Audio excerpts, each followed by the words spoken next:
and X, everywhere that you could possibly be. Welcome on in. We have a heck of a show ahead of us tonight, gents, and let's be honest, it's a double header here. We are at Chickie's and Pete's live in South Philly. No audio. I see. We are.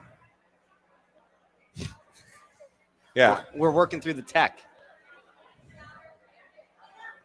Hopefully, folks on the radio and folks on the stream can now hear us. That is our hope. You guys got us now? We'll find out. Yeah, there we soon. go. We got us. Welcome in. So we have a loaded show coming your way, and it's a doubleheader, guys. We are live at Chickies and Pete's in South Philly. And then in about, 2 hours' time, we're heading across the street to the Xfinity Mobile Arena, where your team, your town, your Philadelphia Flyers will take on the Buffalo Sabres, looking to bounce back from a dire, terrible performance against the Pittsburgh Penguins that also saw a very unfortunate injury to Tyson Foerster. So we have a lot to get into tonight. Of course, as always, you have the ability to jump in over on the phones if you want to get involved in the program tonight. The phone number, we'll put it on the screen for those who are watching on YouTube, Facebook, and X. It is 215-949-3232. Again, that is 215-949-3232. Of course, I've done all the talking here alongside, as always, the dapper Anthony SanFilippo with a collared shirt, the absolute stud, number 6 in your program, number 1 in our hearts. Bundy is on the outside. How are we doing, gents? Doing great, Russ. Thanks for asking.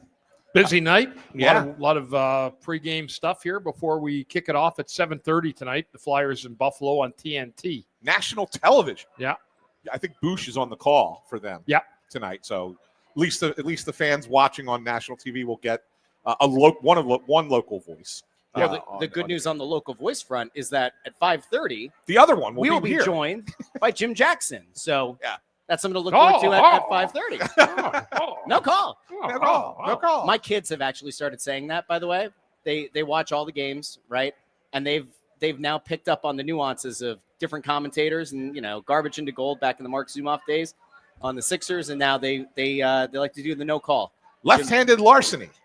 Right-handed robbery. That is a good one. Yes. Hey, before we get into the hockey talk, we are here at Chickies and Pete's in South Philly, and Derek Lentz 50 over on YouTube, Bundy, has a question for you.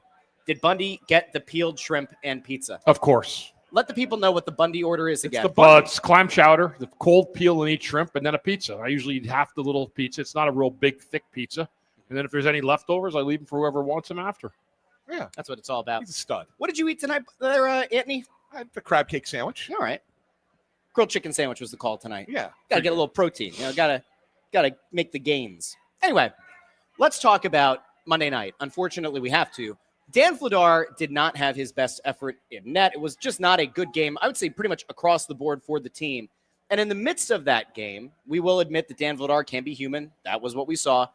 But Tyson Foerster winds up for a shot, and after releasing the shot, immediately drops the stick, holds his shoulder, and something is very wrong. Bundy, you kind of speculated the other night that, that could be anything. That could be a dislocation. That could be a rotator cuff thing, labrum.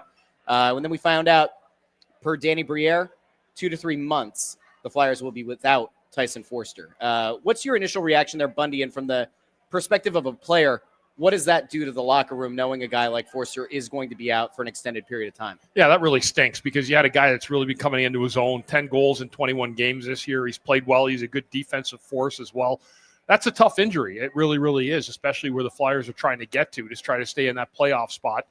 And now it's a matter of other guys having to step up. I think there's guys that have to step up. One of them, Travis Konechny, he needs to really get his work boots on and get in the goal scoring again. They're going to need his goals. Yeah. And Matvei Michkov to kind of continue on the pace that he's on over the last few games. Yeah, Talk said it today. Like he was asked, who's going to be expected to kind of fill those shoes, because you can make an argument that Tyson Foerster was the most important forward on this team in a lot of ways, because he not only did he lead the team in goals, but he is a 200-foot player, plays really well defensively, things along those lines. And he said, I'm not going to expect any one guy to do it. He said, I need every player to give 5% more. But he said, but there are a couple guys that need to give 10% more. And I think Travis Konechny was one of the guys he was referring to that has to give that a little bit extra, that he's going to need the scoring from those guys. So that's the deal with replacing Foerster. And look, it's tough, man. Like, this changes the calculus, I think, for a lot of things. I didn't think that they were, anywhere close to trying to look to outside the organization to add a player. I think now that maybe they start to look a little bit. Not to say it's anything that's imminent, but I think that, maybe they look to do something sooner than February, as opposed to maybe they look to do something by Christmas or January even. They're going to try a bunch of different guys. Obviously, we'll get into talking about it. Grabenkin, I talked to him today. He gets the first crack at more minutes, and the Flyers believe in him. We got to talk about Briere saying what he said on our show, because Danny may never come back on the show. He jinxed his own team. Yeah, I know. I heard about it. He jinxed his own team. And by the way, we just put this up on the screen, but officially, right at 5 o'clock, the Flyers announced. Yeah, there it is. Tyson Foerster to injured reserve. That's not surprising. Yeah, we totally not a surprise. But I also think that there's going to be other guys that get a look. People have been, and I think Alex Bump is going to eventually get a look. And when I say eventually, I don't mean 2 months from now. I think it could be as soon as next week sometime. The Phantoms have 3 games in 3 days this weekend. And I think that the Flyers want to see how he looks in those 3 games. And there's a reason for that. And you say, well, why? Playing 3 and 3, you get a real sense of how a guy might look playing 4 and 6 in the NHL or 5 and 8 in the NHL, which is something that this Flyers team is going to have to do a lot with the schedule as condensed as it is. So they really want to get a sense of where he's at in that kind of situation before they make a decision. I think if he has a really good weekend, you could see him next week, what's that? Maybe by the Vegas game, let's say on the 11th or something like that. Like, I think that's a chance for Alex Bump. Until that time, it's going to be Grabenkin getting more of the minutes. They called up Carl Grunstrom again. He's not in the lineup, I don't think, tonight. I think Delorier is going to play tonight. But he's not a guy that they think they can use, other than more than an occasional fourth line role. So I think Bump is going to get an opportunity. And then you wonder if, where do they look outside the organization? Barkey's not close to ready, even though Danny sung his praises too. I think that's kind of where they're at right now, and we'll see how it turns out for Grabenkin. I want to believe that you're typing. I'm sorry. I think the big thing right now is for people who are like me, who have wanted to see Grabenkin get an opportunity. This is the shot. And I thought that Danny's comments the other night were really telling. In that, remember we've speculated a bunch of times. Maybe he's not really a fourth line guy. He could be a third line guy. You kind of combine that with what I think we've kind of seen and heard from Tocchet, and then what we obviously heard from Danny the other night. If he is to be a third line player, this is his opportunity. You have to make the most of it. And I said this on my show earlier today, but if he doesn't succeed, if they try Grabenkin in a third line role here for a bit and it doesn't work out, well, then that kind of gives you an answer as well. Then maybe it is time you send him to the AHL, you get him to kind of work on some things, build up that confidence. And maybe in the meantime, if it is an Alex Bump who comes up, or a Denver Barkey or whoever else, you've at least kind of given yourself a little bit more of a look with Grabenkin. So we'll see. Yeah, one of the interesting things with Grabenkin is, and Toc gave a great example. He said, last game he had an opportunity on a 2-on-1. And he said that, in practice, when they practice 2-on-1s, he's noticed that Grabenkin slows up to look to make the pass. Obviously, it's in practice. You don't have any trailing players or whatever. It's just a 2-on-1. In the game, he had an opportunity for a 2-on-1 against Pittsburgh. Did the same thing, slowed up to make the pass rather than, take a shot on net. And Pittsburgh trailing guy comes in and intercepts the pass. Flyers don't even get an opportunity. So he said we had to communicate that to him, to shoot it. They did 2-on-1s in practice today, and he said he was outstanding. He said, he took the information that we gave him, and he's applied it in practice.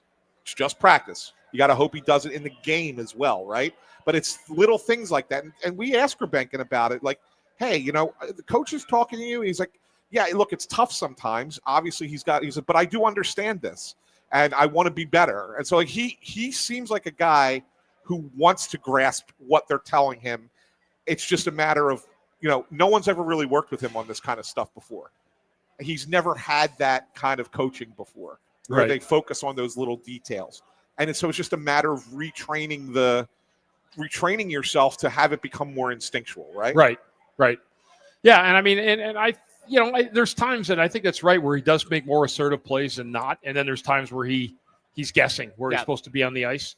So those are learning curve issues that the team is going to work on and continue to get better at, and that's where the player will continue to get better with good coaching. That's what you hope for anyway. I like the opportunity that they're going to give him, though. He's in the top 9, Grabenkin. Yep. Looks like he's going to play with Cates and Brink. Yeah, that's good. I mean, it's an easy 1-for-1 swap, and it also gives you the opportunity to have two of those guys at least that have played together a lot this year, and maybe it helps. Bobby Brink hasn't looked like the same player apart from the other two at different stages this season, so maybe that gets him back on as well. Obviously, the line that people saw in the preseason that they're intrigued by, that you absolutely assume right now is a total non-starter, is that Grabenkin, Mishkov, and Zegras line. But we'll see. I mean, hopefully tonight, Grabenkin gets that look, and maybe he's able to make some of those instinctual plays. We'll see. There were 2 other changes to the lines at the skate this morning. It doesn't mean it's what it's going to be tonight, but you assume that's what it's going to be tonight. And so they kept Dvorak and Zegras together, but they put they took Konechny off that line. They put Tippett. No, I think it's Mishkov is there. Dvorak, Zegras, and Mishkov. I think so. I got it right here, guys. Do you have it? Is that what it was this morning? Zegras, Dvorak, and Konechny. Oh no, it's Konechny. Okay, so Mishkov, Couturier, and Tippett. They put Tippett with. That's what it was. They put Tippett with Mishkov. Okay, that's what they did. Yes. I get them mixed up too. Yeah. All the time. The top 9 because but that's what they did. They put Tippett with Mishkov. I'm just trying to understand the Tippett, Mishkov, and Couturier line.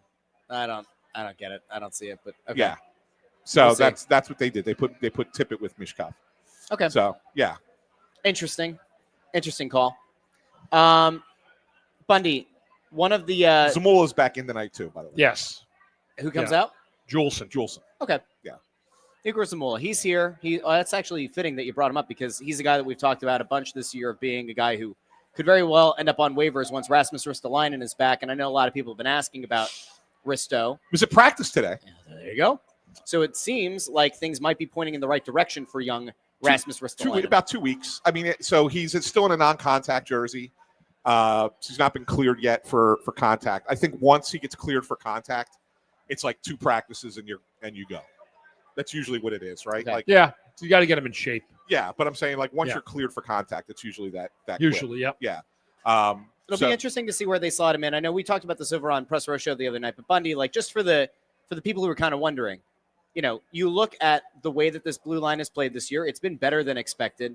The question is, when Risto is back, do you immediately try to throw him into one of those top 2 pairs, or as part of the conditioning, do you put him on a third pair for a few games and also not run the risk of kind of blowing up some of the chemistry that a couple of these guys have had together? Yeah, I don't have him in my top 4 to start. I'm going to start him in a third pair role and let him play his way through that, get back in shape, get reaccustomed to the game again. He's been out a long time. Yeah. I don't think that would be fair, but I would start him off slow and then build him up towards playing more minutes as the games go on. Yeah, he may start on the third pair, but he's ultimately going to be a second pair guy. I think. Right. I ultimately think so. That's what it's going to be. So, I mean that's one good sign, I guess. You look at it and sit there and go, hey, Risto's getting closer, and he will help that defense. Yep. He will definitely help the defense, and they've been good, but it'll help them be even better. So yeah, I mean, look, the other thing I look at for tonight's game, guys, and I say the one thing that the Flyers have not done this year is let bad games kind of add up on them. Mm-hmm. So only once this year have they lost consecutive games in regulation. Who's that? The Flyers. Yeah. Only once. And that was the Toronto-Calgary back-to-back games at the beginning of November. Other than that, every time they've lost, they've bounced back with at least a point, if most times with a win right afterwards. That's a good sign. Like, that shows me a little bit of something of growth in the locker room. Yeah. That they are able to not, I mean, think about how many times in the past 3, 4, 5, 7 years they get on these long ass losing streaks, right? Like, for a while, right? It was 2-3 years in a row they had at least a 9 or a 10 game losing streak. I mean, that's almost unconscionable, and yet it was almost a routine thing with this team for a few years. Yeah, and that's what I'm saying. So far, again, we're only in early December, but so far they've shown some resiliency to bounce back from a bad game. And I think last Monday's game was probably their worst game of the year. Yeah. I mean, I go back to the Winnipeg game in October was not good. The Tampa game in Tampa last week was not great. And then I still think, Monday's game was their worst of the three. They could have been down 5-0 last week against Florida. Yeah. In that first period. Well, the first period was bad. It was unbelievable. Yeah, but the goalie bailed them right out of that. Yeah. So here's something I wanted to ask you about, because I know you watched the game in a similar way that Talk watches it. Talk said, even when they were down against Pittsburgh, he said that there were 4 or 5 opportunities where the Penguins' forecheck got too far in, and that there were chances for the Flyers to have rushes the other way, and they couldn't do it. They couldn't break out of the zone. And it was because they were taking bad routes to going, I guess, bad routes coming out of the zone or breakout.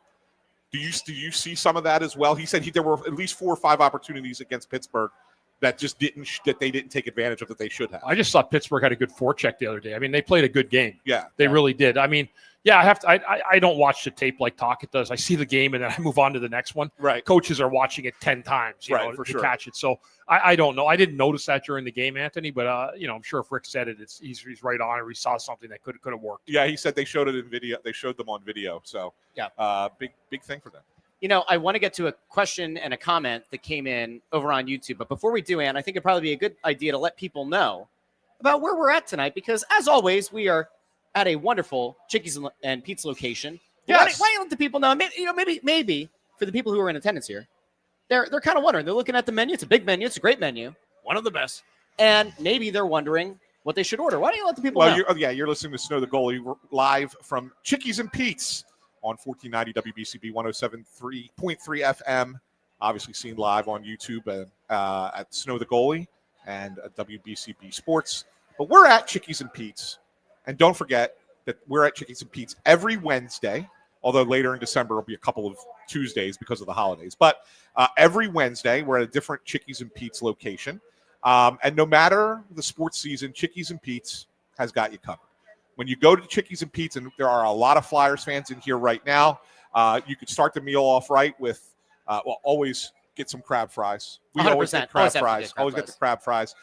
They have menu white wine mussels, where you can get the red or garlic kind as well. They're delicious. Let's actually have that conversation. What way do you go? White wine mussels, or do you go with the red sauce? I usually go garlic. Yeah? I like adding a little spicy to the mussels. Okay. Yeah. Okay. Yeah. I like the white.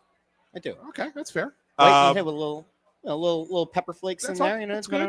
It's good. Yeah, it's good. Very good. They have great burgers. They have the tailgate burger, the Fightins burger. I've gotten the barbecue burger several times. Chicken sandwich is good. You get the chicken sandwich. But Bundy already talked about the Bundy order that he does. Check out one of more than 17 locations in the Philadelphia area. And be sure that next time you're at the Wells Fargo Center, I'm sorry, the Xfinity Mobile Arena. You know what? The Xmo. Bundy said Wells Fargo like right before the show, and it gets stuck in my head. But at the Xfinity Mobile Arena in the East Food Hall or at the Southeast entrance in front of Section 103. I'm going to be hitting up Chickies and Pete's before I go to Europe in January, because there's a Chickies and Pete's inside of the Philadelphia International Airport. There is. I always been there many times. And I like to hit that place up before I get on the plane. Yeah. Do you think anybody would complain if I got a crab cake sandwich to go and I just whipped that out like 4 hours into a flight to Austria? I think you'd look perfectly normal, to be honest with you. Thank you, Bundy. 4 hours into the flight, though, it'd be kind of stinky. Yeah, what if that flight might already be stinky by then anyway.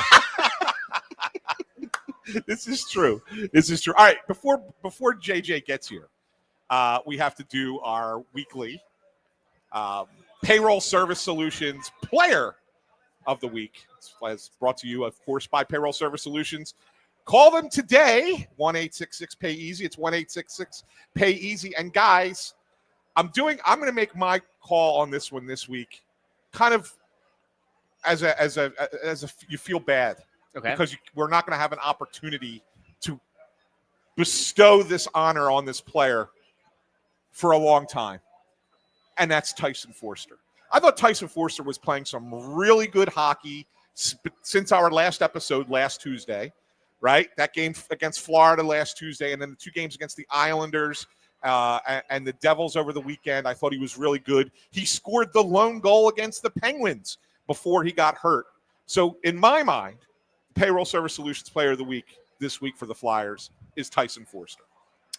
I'm going to change it again from Foerster. He had a good week. He had the game winner last week against Florida in that game. But I'm going back to Vladar. Yeah. I wherever the Flyers would be without that goalie right now, I have no idea.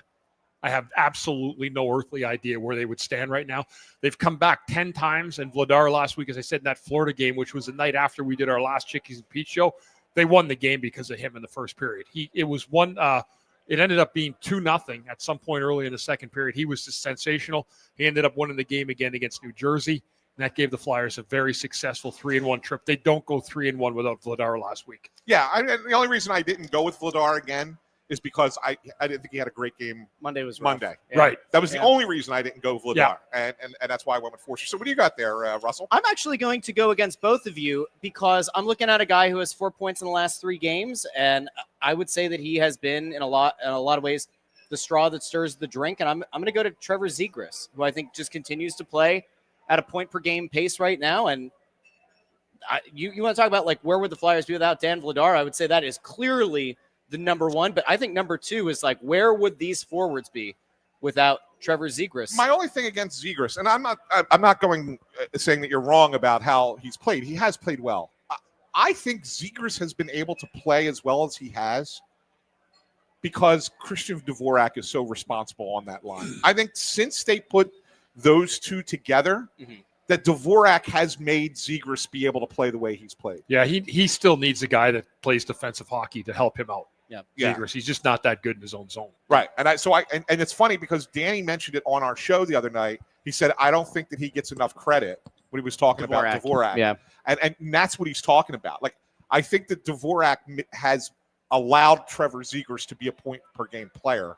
Whereas if they were playing him with somebody else, Trevor Zegras would probably not be getting the opportunities that he's been getting to score points. So that's the only reason I would go against Zegras. So now we have to make a call. We all went with a different player. Doesn't matter to me. What do you think, Russ?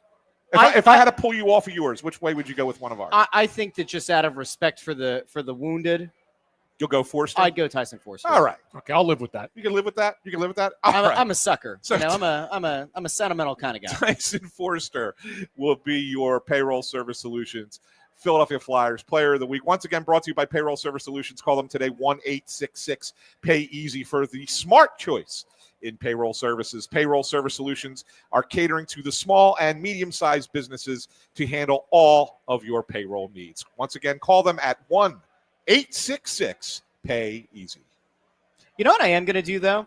Just because I'm a man of the people, as we all are. We're all men of the people on this show. Yeah.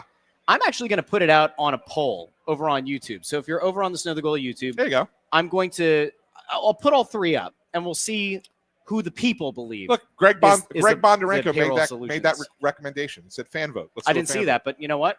See, that just goes to show that we are in lockstep with our friends over in the comments section. That's what it's all about. We're going to have to pull the camera Oh, look at this. Our guest has arrived, and we're going to make a couple of changes here. For those who are not watching right now, those of you who are listening on the radio, you're going to recognize this voice. You don't need to see his face. Good-looking guy. Great facial hair. Wonderfully coiffed hair. Prescription check. You don't need to see him to recognize that voice. It is the voice of the Philadelphia Flyers. Jim Jackson, how are you doing? Doing great. How are you guys? What's going on, Jimmy? What's a game like tonight for you? When it's a national game and you don't get to call it. Bundy knows about it. I hate sitting out games. Yeah? Can't stand it. Yeah, I'd rather be calling the game. But when I will say this, when I watch the game and I'm not calling the game, I see a lot of stuff that I don't see when I'm calling the game, away from the play, things like that, how a guy is doing defensively, things like that. So I will watch. I'll chart chances, and but not calling it doesn't sit well with me. Yeah, you get kind of fidgety, right? Absolutely. And whoever's sitting next to me has to hear me call it probably anyhow. So. Yeah, they're tough when you get the national game and your broadcasters, especially on the road. It's the worst because you got to kind of just mix in with everybody else, try to stay out of everybody's way to get ready for the game. Yeah. But pretend you're important. Pretend you're important while staying out of eyesight of anyone. Exactly. Yeah. Oh, that's great. That's great. So, Jim, we were just actually maybe we'd have Jim break the tie for us too. Yeah, let's do that. We've gone out to the people. The We'll go people out to the they'll weigh in, but yeah. So we do a player of the week. It's a sponsored thing that we do on the show. And we all picked somebody different this week. Really? Yeah. And so we want to see if maybe you I can have break to think the tie. about this now. I'm all into what's going on in the future. Post the Tampa game, so starting in Florida. Okay, so the last 3 games. 4 games. Four games with a loss. Yeah. I'm trying to block that one out. Yeah. Nobody wants to All right, remember let me Pittsburgh. think about this because I'm not one of these guys who always goes with the guy who has the most points. Yeah. I try to figure out who had the most influence in the games. So I'm going back. I'm thinking about all the games. One in Florida was Island, and then obviously the New Devils Jersey. game. And it was like there were different players. Who am I going to go with? We'll see. I like the Could- thinking. I could like go- the thought process. let's hear who's thinking. I was saying Zegras. Zegras is who came to my mind first, but there were other. But I'll go Zegras.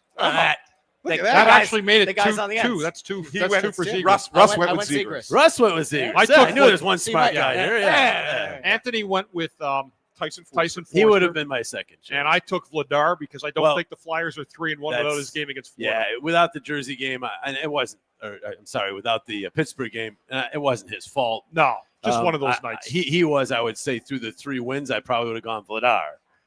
But so They're probably so the 3 best all choices. 3 of you All guys three. have good choices. Yeah. Yes, that's what I'm trying to So say. there you Yeah. go. Good stuff. Yeah, Zegras has been. It's amazing. You know, they're 6-0 when he scores a goal. He has not gone more than 2 points, 2 games a year this year in a row without a point. I mean, he's not been known as a consistent player necessarily throughout his career, but that's what he's been for the Flyers. What do you think of Danny was talking the other night about Christian Dvorak. We were just talking about him too. How much does he allow Zegras to play his game?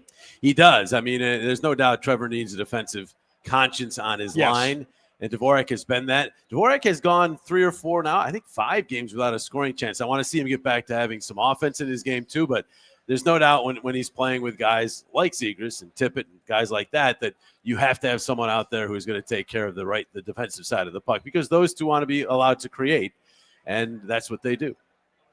One of the things I'm going to go on a slightly negative side here, but not majorly, but only because Rick Tocchet brought it up.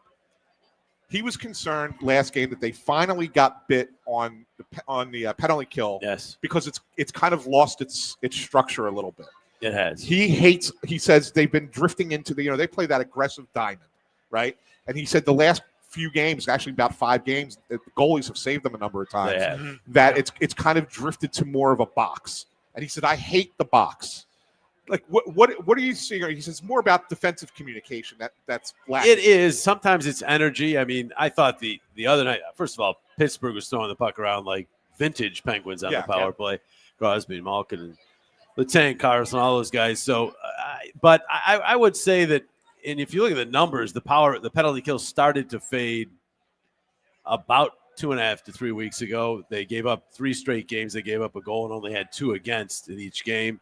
Then they had a couple games where it looked a little bit better, but mainly it was the goaltender, who was the most important penalty killer. But Vladar saved them a couple times. Anderson had a couple games where at least on the penalty kill, he made some big saves. So I agree with him. You can see it when you're looking from up above, and Bundy knows about this more than I do. But when you start to lose shape with your penalty kill, and then there's lanes. There's just the seams open up. That's what happened with the Brian Russ goal the other night. What happened was the Flyers had their diamond, but what happened was Sanheim backed in, And when that puck went out to Russ, what his job is to actually straight line out to that guy to alleviate the pressure, either the puck going down towards the net or going back to the point. And Russ saw it. And he says, you know what? I'm just going to use him as a screen. Yep. And that's exactly what he did. Sanheim was not able to get out or didn't process to get out to work that diamond. It's not really, he couldn't figure it out. It's just a matter they fell out of structure. Yeah, and you wonder happens with Sandy whether it's, is he getting a little tired? He's, third, fourth in the league in minutes per game. And this schedule is pretty demanding. So I haven't seen the same energy with some of the players. Certainly didn't see it in the Pittsburgh game. Hope it's back tonight. This is a big game tonight. They need to win this game, especially with Colorado being your next game. But also, they haven't lost 2 in a row in regulation, but once all year. They're 7-1-2 after losses. That's the best record in the NHL after losses. They want to keep that going. You got to bounce back after losses. So this is, I know it's Buffalo. People think they're easy, but they've actually played better hockey lately. This is a pretty big game. They need to get two points there. Losing Foerster, obviously he's a leading goal scorer. Other guys are going to have to step up and bring the offense. Talk said he wants everybody to play with a little bit more, play about 5% more. But he did say there's a couple guys that need to probably play 10% more. Yeah. Who do you think those couple guys are? Who need to add those goals? I would think the leaders of the team, the guys who get the most ice time. Travis Konecny's probably one. TK has a ridiculous number going right now that I just read for the first time, though. In the last 8 games, he hasn't been on the ice for an even strength goal against. Really impressive. Wow. Yeah, it's really impressive. Considering how he turns the puck over, that kind of surprises me. He takes chances for sure. But when he's talking about that, I mean, he really means everybody. It doesn't work if one guy improves 10% and another guy goes back 5%. They need, from Monday, they need a lot of guys to be better. From the game in Jersey, not necessarily so. I mean, they just need to bounce back as a team. But Foerster is not just a goal scorer. He's I would say their best all-around forward. I think he's graduated to that point now. And he kills a lot of plays. You don't see the puck in the Flyers zone that much when Foerster's on the ice. That's a huge loss, not just because he's a goal scorer, but because of all the other stuff he brings. So, they need guys like Dvorak to actually get back to maybe where he was as a two-way force 5 or 6 games ago. TK, I always say, because he's kind of the engine of the team, so he has to rev it up. Sean Couturier's got to be there's all. I can go right down the list. There's players. I mean, who Zegras probably is one guy who just has to be where he's been. Tip's been pretty good of late. Michkov's on the rise. He has to continue that way. So you can go right down the lineup, really, Anthony, and you could say almost every guy has to step up, and the defenseman too. Yeah, agreed.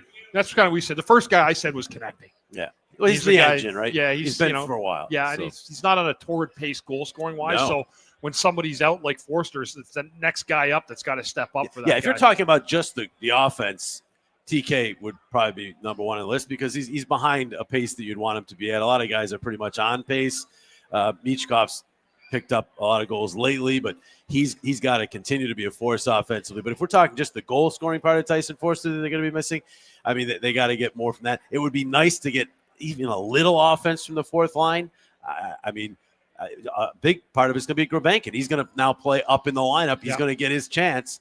He's only had a couple of those. When Foerster was out earlier, he got a couple, and he actually did produce a little bit. So I'm really interested in seeing how he reacts. I have a conversation with my broadcast partner about him all the time, and he's like, well, he's not showing much. And I'm like, yeah, but, it's when he's not getting much ice time. He's playing 8-9 minutes, and when you get that, you feel like you have to do something every shift, and sometimes you try to do too much. So, and, Bush really likes him as a player. So we're going to probably see more of him now as a player, and he'll get a chance. And if he doesn't do it, then it's probably going to be another either Grunstrom or a youngster, Bump or somebody comes up. Somebody's got to graduate to that top 9 while Foerster's out. Yeah, I agree. And we were talking about Grabenkin earlier.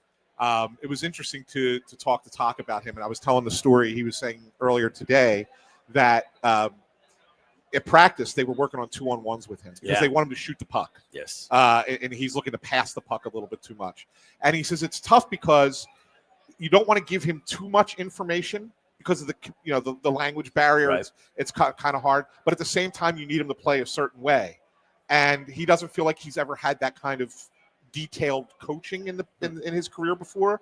And so it's kind of a delicate balance with him. And so they were hoping to give him a little bit more time, but they feel like they feel like they could give him a little bit of a runway here and see maybe if he could be a third line kind of guy. Yeah, and I know Tox talked about he's afraid they've given him so much that he's out there thinking instead of playing. Yeah. And I think the message to him lately has been more just go out and play. And we've taught you a lot of things. Try to work them into your game, but don't forget to just go out and play. Because if you remember him in the preseason, and of course he was playing more minutes, power play, things like that. But he really, to me, jumped out as a guy who has some skill. He can wins battles along the wall. He should be one of the better flyers along the wall.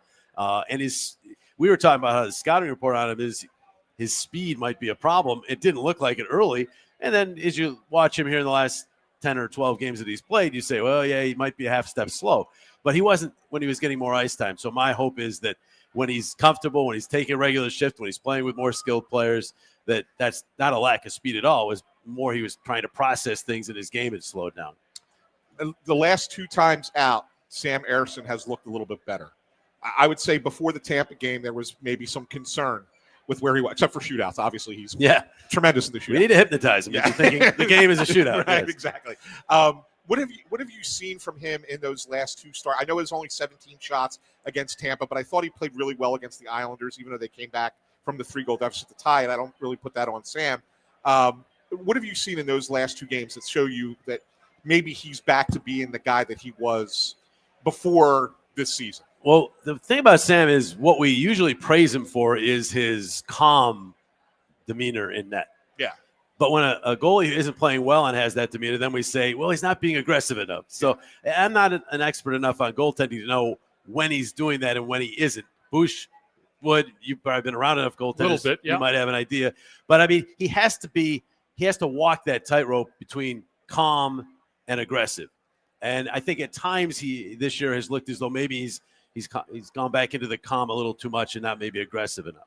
And with Sam, it isn't like you watch a game and you say, oh, he's been terrible. But there's like that one goal that maybe he could have stopped, right? Yeah. So he doesn't have to improve that much to get that. And I remember two stretches with Sam.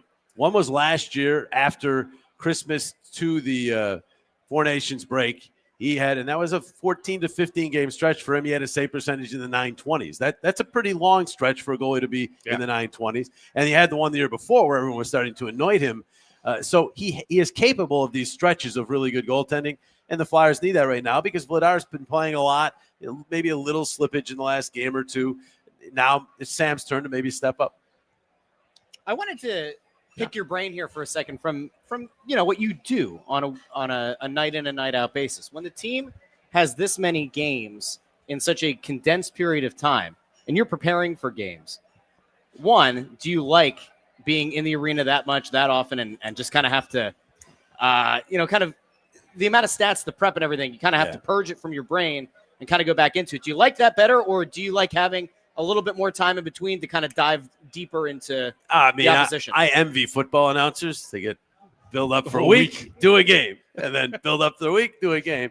But I would say that you get into a rhythm. When the season is Tuesday, Thursday, Saturday, and then maybe you break till Tuesday again. That's fine. You get a day off somewhere in there, Sunday maybe, watch football.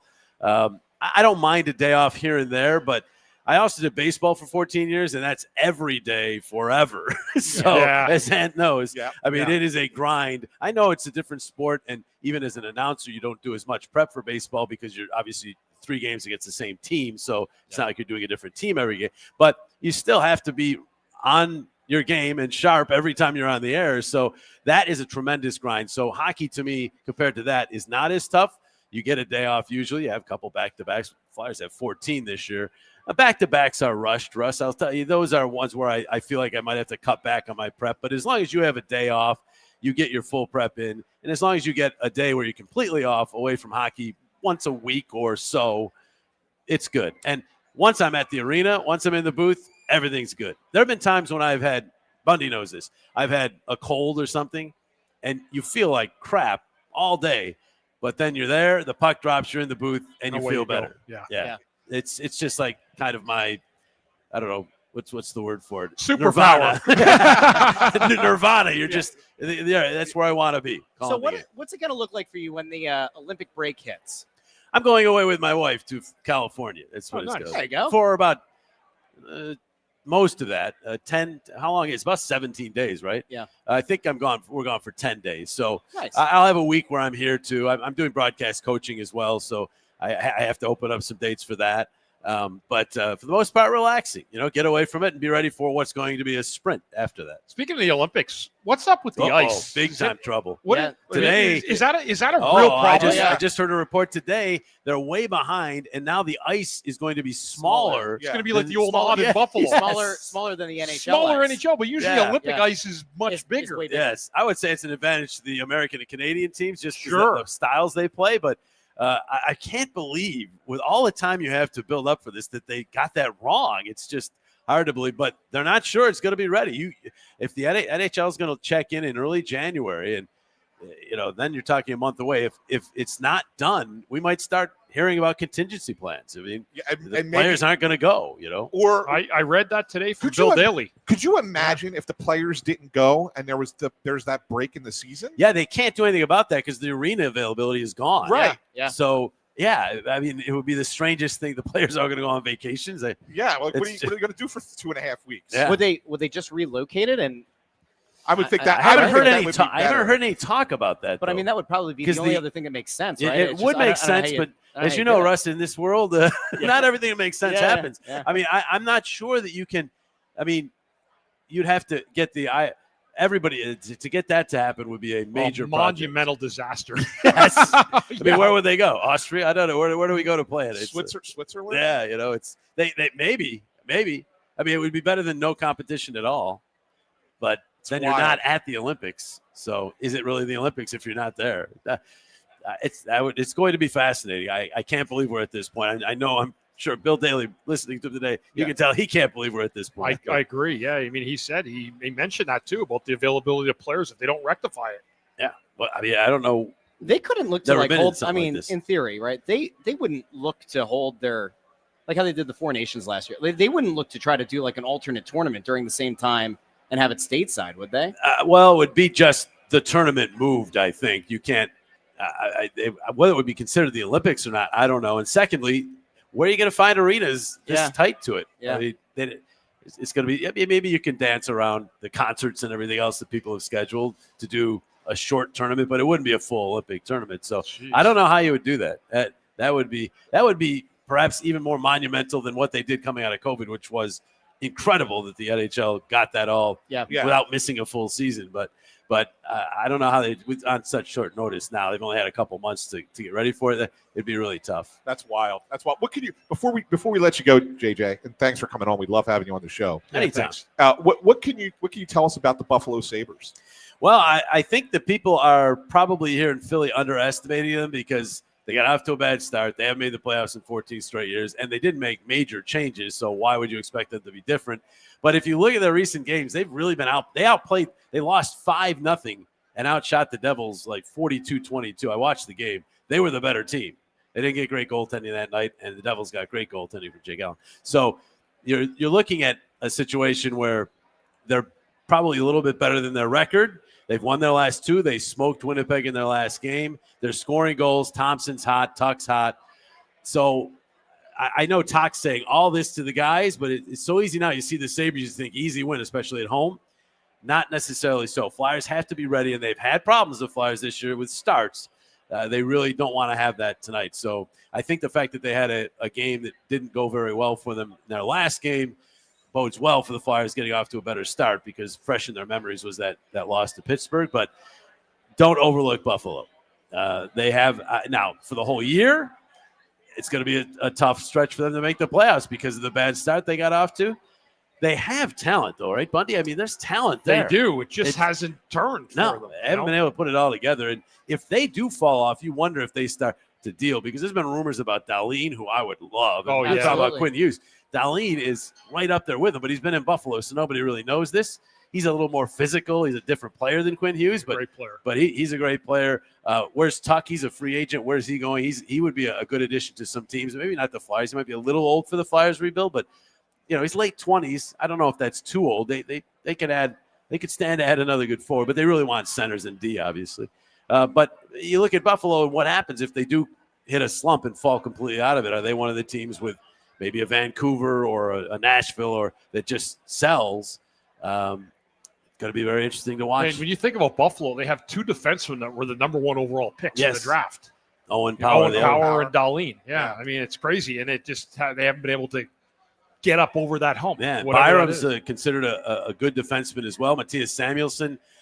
So they have some decent young players there. Tage Thompson's a stud, of course. They have younger players, Zach Benson, some of these other guys too. They shouldn't be 14 straight years out of the playoffs. It hasn't been like they've been barren of talent all this time. They just haven't been able to put the talent and make the puzzle fit, and that's a big part of it. Maybe they haven't had the right coach. Maybe they haven't had the right GM. They have had talent, and they are a cautionary tale for those fans out there, and you guys know of them, who want to tank every year and get that top pick. Buffalo's been drafting in the top 10 for a decade and a half, and they still haven't gotten into the playoffs. So it doesn't guarantee you anything. TDS, Bundy, TDS. Yeah. Tank Derangement Syndrome. Tank Derangement Syndrome. Is that what it is? Yeah.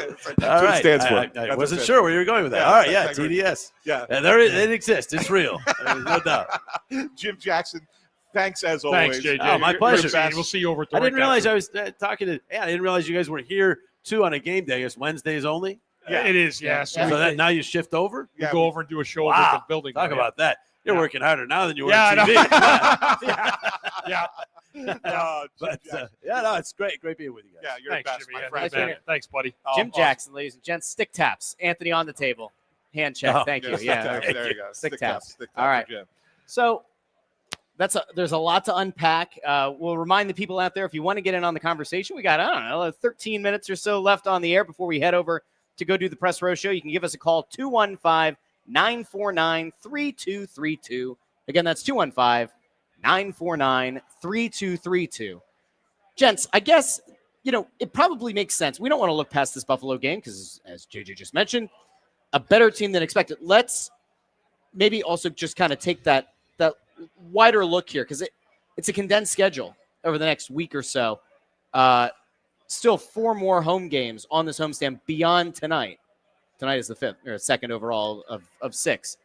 And I think the last time when they went out on the road, you kind of said they got to go 2-1-1, and they went 3-1-0. Yeah, they did better than I thought. So, all right, they have a loss against Pittsburgh. What do you think they need to do over the next 5 games, we'll include tonight, in order to keep themselves in strong position?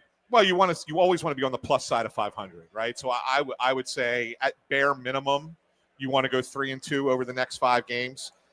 But then that ultimately, you got to include the game the other night in the conversation. And then you say, well, you had a 6-game homestand and you only went 500. That's probably not good enough. The way I look at it, you got Buffalo, I think, even though JJ gave the warning, they are a team you should beat. Colorado. You talking about Buffalo? Yeah. Somebody needs to tell me how Buffalo is a favorite tonight in Philadelphia. They're 2-9 overall, but they're a -130 favorite on the road, which is not a little line. Yeah, Sam Ersson effect? Crazy. I think it's a combination of the Foerster injury and Ersson being in net instead of Vladar. Still unbelievable. Buffalo was 2-9 overall on the road this year. Yeah, that's crazy to me. But then you look at Sunday, you got Colorado, and they are a wagon. Yeah, they just don't. Yeah. They win by accident. They are unbelievable. As good a team regular season. Now, granted, we don't know what's going to look like come playoff time, but they're as good a regular season team as I've seen in quite some time. Boston 3 years ago was unbelievable. Similar, right? But yeah, they just are dominating everybody. The Flyers should be better than the Sharks, who they play next Tuesday. Although they're better, they're an improved team. San Jose. The Sharks no joke anymore. Yeah, but I still think the Flyers should be better than them. And then it gets tough at the end because then you got Vegas, although I think they'll be up for that game, especially if Carter Hart plays, and I'm sure we'll talk about Carter Hart later on tonight on the Press Row Show. Well, he made his debut last night for Vegas. Yeah. And then Carolina, who's obviously one of the best teams in the conference. So it is a tough schedule. I say 3-2, and you're feeling good. Maybe you want to get one of those 2 losses to be in overtime and make it a 3-1-1. You'll probably feel a little bit better about 6 the games homestand, right? Yeah. You said 3-1-1. Well, no, over the next 5. On. Oh, from here on. Yeah. And then that way, if the homestand is a 3-2-1 homestand. Yeah, JJ's right, though. Tonight's a really big game. Yeah. Because if you lose this, You're and in then you have trouble. Colorado. You could be in trouble. Then all of Yeah. a sudden that no 10 gamer, no long losing streak, all of a sudden it changes. I think we have a call. I believe it was Nick is calling into the show. We'll take a call, and then we have an update on the predictions. Okay. So I guess let's go out to Nick. Nick, thanks for calling in. What are you thinking? Hey, what's going on, gentlemen? How we doing? Great, Nick. Good, Where are you how are calling you? from? Yeah, so, I know how much Russ loves to speculate, so I'm going to give you something here to speculate about. Go ahead. We haven't seen the Flyers' third jerseys yet this season, this nice black ones. And I've seen a couple of, theories about how they're bringing back some kind of retro jersey, retro throwback, something or other. I just want to know if maybe you guys have any inside information on that or what you would like to see out of that. Black jersey. Give me the black jersey. Give me the one. The Bundy played in. Yeah. You played in Yeah, the. those ones are Did you sick. like that black jersey? Love them. Love the black jersey. Yeah. Yeah. Yeah. Like great. to me, it's an absolute no-brainer.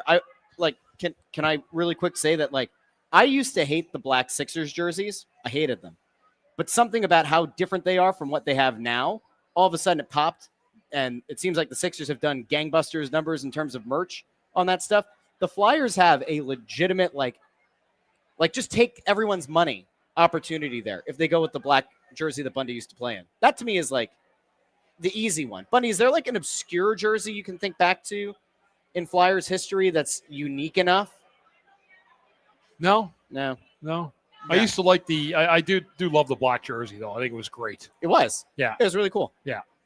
Here's what I have to say about this. And no, I don't. Nick, If you poo-poo the black jersey, I'm not going to poo-poo the black jersey, but I will I'm going dump to. some cheese sauce. No, over but it. here's what I'm going to do. And Nick, maybe you can explain it to me. And maybe it's because I'm just an old fogey, You're right? going to say fuddy-duddy. I am a fuddy-duddy. Here's what I don't understand. Why everybody gets so fired up about jerseys anymore in sports. I remember watching, 'Cause you're looking at old. jerseys, but You're an liked older guy now. I liked the older jerseys. I liked the retro jerseys. I always did. I never liked that teams got away from them. I'm glad that they've kind of gone back to them. But there is so much into going into what are a team wearing this week? What's the fit this week? Blah blah blah. Why is that such a big deal It just is. from week to week? It's just a culture thing. I mean, But why? people, I don't know. I think it's perfectly fine. We can see over here at Chickies and Pete's on one of the screens. You got the Eagles in the all black right against the Bears. It was a good look with the black helmets. It was Black cool. Friday black jersey. Yeah, people just kind of like that stuff. I don't think there's anything wrong with it. You know what? But I I think? don't understand it. I don't understand what the culture thing is. I don't I get think it. it's just that it's an interesting thing. You have a little bit of swag to you. I'll You tell- got something unique. Here's a little bit why I'm saying this.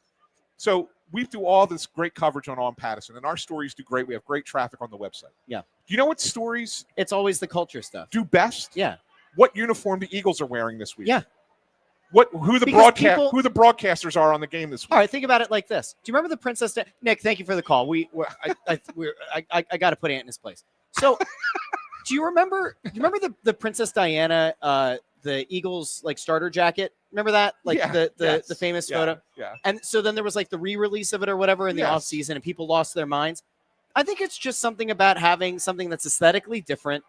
It's just, why do people want the Kelly green? The Eagles didn't really win a ton, right, with the Kelly green, and all of a sudden, Well, it looks better than their midnight. it does. It does look really good, and so it makes sense. Yeah.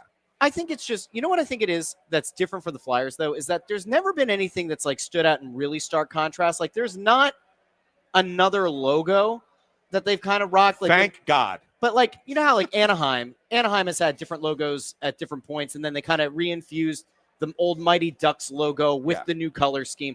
And so it feels like if you have something that's retro, it feels unique, and so people like it. The Flyers really don't have that. I'm not saying that they should. It's just interesting to me that, Well, no, the black jersey, in all honesty, was the first time they went with something that wasn't orange and white. That's the only time that they've ever. Now they've had different variations of the black jersey, the sleeves were different. There was the one that they added the orange in the sleeve, which I didn't like as much as the black one from your day. But they never really had that contrasting jersey. The black one, I mean, you could do it in black in any way you want as the third alternate jersey. You just don't want to make it where the uniform looks like a disaster. Yeah. Like the Phillies, the Friday night Phillies jersey. God, it's awful. It's the worst thing I've ever seen. It's awful. It's embarrassing. the City Connect things. Yeah, Oh, it's so just bad. horrible, dude. They don't even like them. Hey, Bundy, we got a really good question here over on YouTube from James Thompson. What jerseys did Hitch like? The quadruple XL ones. I knew it. And on that, let's go back out to the phones. Matt is on the line. Matt, how are you doing? Thanks for calling Snow The Goalie. No problem. Doing well, guys. Hope everybody's doing well out there. I'm calling from balmy Winnipeg, where it's -4 Fahrenheit. I did the math for you there. Oh, my very God. nice. Good math, Bert. The good transition or translation for you. Yeah. A lot of snow on the ground? I just got a question. A lot of snow on the ground? There's enough for no trade clause to be activated. Yeah. Yeah. By the way, I think you're our first Winnipeg caller so far this season. Hey, you know what? I'll take that. We're an interesting bunch. Anyway, enjoy listening to you guys. Just got a question here. If we're going to look at this thing, I'm going to kind of side with Russ a little bit, just for devil's advocate. But if we're looking at this thing from a macro point of view, and I know there's been rumors out there a little bit about Hughes. It seems like the free agency thing fell through, but I think we can all agree there's been real growth, which is great to see. But that elite talent question will always kind of hang, for those of us that maybe, are a little bit skeptical of things, even though, we're more optimistic lately. If, they don't get Hughes, free agency kind of seems to be a wash. Let's say, we kind of continue the status quo for another year or two, but the same issues remain. If you guys are, let's say in charge at that point, what's the play there? So that's a great question, Matt, and here's how I'll respond to it. And you could say this for any sport. There's always going to be guys available that you don't know are available, because teams at some point will suddenly decide, well, it's not working here. We're going to kind of change the dynamic of our team, and we're going to trade this star player, or we're going to blow up our roster and start over again. And there's always teams like that. And so maybe when you look at what the Flyers had here as their original game plan, and there's no doubt, as Russ has pointed out, that they wanted to be players in free agency next year, and most of the players that they were most interested in are no longer available. But that doesn't mean that there won't be guys that they can go out and trade for. The one good thing that you can look at with the Flyers is they have accrued a lot of assets. And what I mean by that is not just picks, but prospect players. That taking all those players in last year's draft, you took a lot of players that other teams would be interested in. Not all those guys are going to make it, but not all those guys are going to have an opportunity with the Flyers either. Those guys are going to be used as assets to acquire other talent. And who that talent is, I don't know. As JJ was talking about, does Buffalo decide to blow it up? And does a player like Rasmus Dahlin become available, or Tage Thompson become available that you weren't expecting to? Does Toronto look to change their dynamic if things start going bad, next year as well? They struggled some this year, and maybe somebody from that team shakes free. You never know. So I look at the teams around the league and say, you might not think that there's a team out there that's going to trade this guy. This guy might not be available, but then all of a sudden they are, and it's like, well, wow, I didn't see that coming. So I think that happens all the time in sports. So that's what I would say. That's how I would handle it. But yeah, there's always going to be opportunities to make those trades. Yeah, are the free agents dried up? Pretty much. I mean, yeah, Panarin's still out there, but he's not the kind of guy you're going to be looking for. There might be some other secondary free agents that can help the team and make them a little bit better. I mean, when you look at what Danny did last year or this past offseason, is there another GM who had a better offseason in free agency and trades than the Flyers right now through the first 25 games of the season? I don't think there is. Now, obviously, we'll have to wait and see what that looks like in February, but right now I don't think there is. That was a nice long answer. I think we're going to try something here. We're going to see if we can go into overtime. We're going to potentially say sayonara to the people listening on the radio and thank them and wish them well. Yeah. And we're going to try for the first time to go into overtime here on the radio show for like 2 minutes. You could go. That's fine. Yeah. We're just going to test it out and see if it works. All right. Predictions for tonight. We'll obviously get to that over across the way. We'll get into that over at the Xfinity Mobile Arena. Bundy, you obviously you'll have your keys later on when we do pregame. Yeah. What's the number one thing that you think the Flyers have to do better tonight than they did on Monday against Pittsburgh? Is it the forecheck? Is that forecheck? That would be number one. And penalty killing. I said the penalty kill had to be good, but that has to really get better quickly in the forecheck. They have to turn pucks over, get on defensemen. And I really thought there was no better opportunity the other night than to get on guys like Letang and Carlson, and it just didn't happen. But tonight they've got guys over on Buffalo to give you the puck too if you get on them quick. Oh, this is an interesting question before we head out. K-Dub asks, if Austin Matthews were to become available, is he worth selling the farm for? I only ask because he may be one of the biggest problems in Toronto. I think he's hurt myself. You think so? I don't know that. Just trying to play through it. I don't think he's healthy. So I don't want injured. If he's not injured, would you consider? Well, then maybe he needs a relocation because he looks some nights completely unmotivated. Okay. Ant? Assuming he's healthy, I mean, when you say sell the farm, I don't know. Again, I don't think you need to sell as much as people think you need to sell to get these kinds of players. I do think it's like, an NHL player, 2 prospects, and a high draft pick. Yes, if that's what it takes to get Austin Matthews and he's healthy and you deem him healthy, I would take Austin. I still think, like, wherever the Flyers are, and I know his name's been mentioned, but Quinn Hughes, to me, is still the guy that I think they should try to get. If he's out there and available, it looks like Vancouver's selling. This team needs a number one defenseman. And getting Quinn Hughes would really put an end to that conversation for a while. And as Ryan mentions, he says he lives in Toronto and Leafs fans are fed up with Matthews. Nobody gets him the puck anymore without Marner gone. Well, let's just play the game here. Bring him to Philadelphia. You play him with Trevor Zegras. Yeah. Will Zegras get him the puck? Yeah. Right? Sure. I mean, just saying, like, that's the kind of player you need somebody to get him the puck. So I think that's what it would be. All right. Well, a big thank you to everybody who joined us tonight here at Chickies and Pete's in South Philly. A big thank you to everybody who joined us over on YouTube, Facebook, and X. We will be back online on YouTube, Facebook, and X in less than an hour for Press Row Show pregame.